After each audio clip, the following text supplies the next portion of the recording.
साथ सोनक ऋषियों ने पूछा कि भगवान शंकर के ऊपर क्या क्या चढ़ाना चाहिए जिससे भगवान भोलेनाथ को अति प्रसन्नता हो जाती है।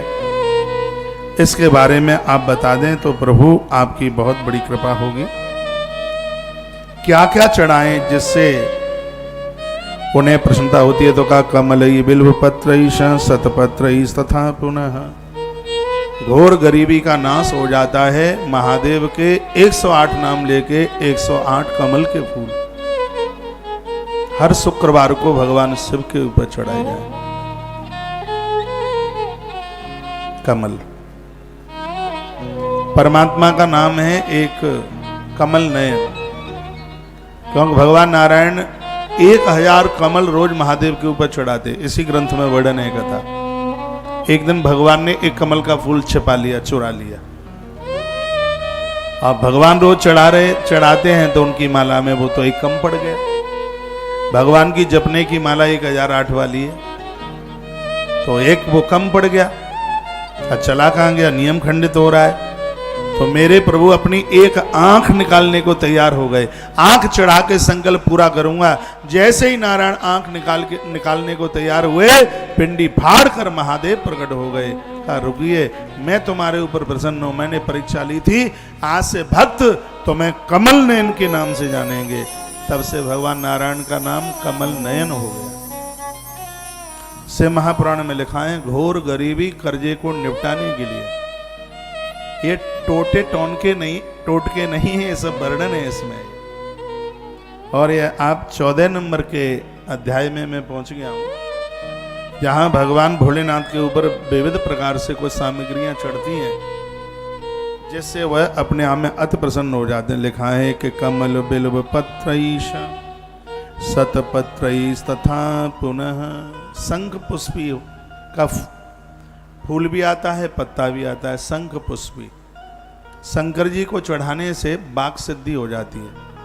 एक आती है ब्राह्मी और एक आती है शंख पुष्पी।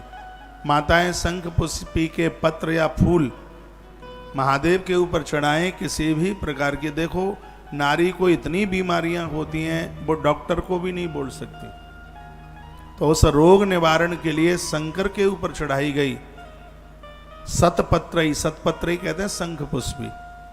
शंख पुष्पी के पत्र या फूल चढ़ाने से आरोग्यता मिल जाती है। बेल पत्रईशा, बेल पत्र तो साक्षात महादेव का रूप है।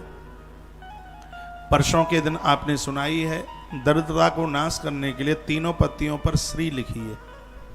तीनों पत्तियों पर श्री। दिवाली की रात्रि को गोरोचन और चंदन से तीनों पत्तियों पर श्री लिखकर लक्ष्मी नारायण के ऊपर चढ़ाई जाए तो अगली दिवाली उनकी अमीरता में निकलेगी। ये पक्का है।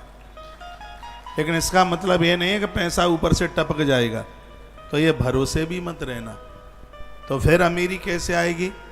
अमीरी ऐसे आएगी कि यह कार्य करने से धन कमाने के साधन खुल जाएंगे, आपकी वृद्धि हो जाएगी, काम करने में उत्साह होगा और जहां जिस लाइन में आप जुड़े हैं उसमें उत्थान होगा उसमें। तो इतना बड़ा ये अद्भुत वर्णन है। आप लिख लें इससे महापुराण का रुद्र संहिता का ये सृष्टि खंड और अध्याय नंबर 14 श्लोक नंबर 4। जब मैं बात प्रमाणित कर रहा हूं तो उसमें तो कोई संशय वाली बात ही नहीं है। लिखा है कमल बिल्व पत्रईश सतपत्रई तथा पुनः शंख पुष्पई तथा देवम लक्ष्मी कामार्चने शिवम। जिनको लक्ष्मी चाहिए वो कमल, बेलपत्र और शंख पुष्पी, ये तीनों चीजें धनवर्धक हैं। तीनों मिल जाएं, तीनों में से कोई एक मिल जाए। कमल के फूल से नवरात्रा में यज्ञ करने से भी श्री की वृद्धि होती है, ऐसा कालिका पुराण में लिखा है। लेकिन याद रखना, कोई भी फूल आग में नहीं डाला जाता। फिर क्या होगा? उसको घी में डुबोइए, उसके बाद आहुति डालिए।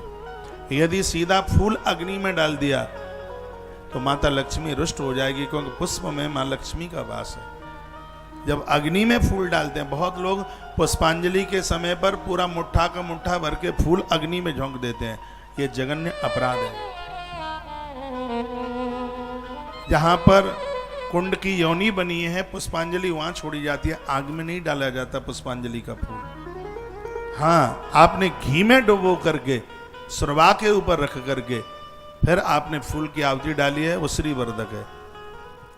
तो यहां बड़ा सुंदर वर्णन किया है। सूत सौनक ऋषियों को कहते हैं, भगवान महादेव नंदी को सुना रहे हैं और कहते हैं जैसे धन की आवश्यकता है, जिसके पास ऋण है, कर्जा बहुत बड़ा है, ऐसे लोग भगवान महादेव की पिंडी के ऊपर कमल का फूल या शंख पुष्पी या बेलपत्र, ये तीनों के तीनों ऋण मुक्त कर देते हैं, गरीबी नहीं रहने देते। और बेलपत्र का तो महात्म्य आप सुन ही चुके हैं, वर्णन उसमें किया गया है, कोट कन्या महादानम एक बिल्व से बार पड़म। जो अब इसका मतलब ये तो है नहीं कि एक दिन आपने बेलपत्र चढ़ा दिया, इसका मतलब है कि जब तक व्यक्ति जिंदा रहा तब तक वह भगवान शंकर की पिंडी के ऊपर बेलपत्र चढ़ाता रहा, तो उसको अपने जीवन में 1 करोड़ बेटियों का कन्यादान करने का फल प्राप्त हो जाता है।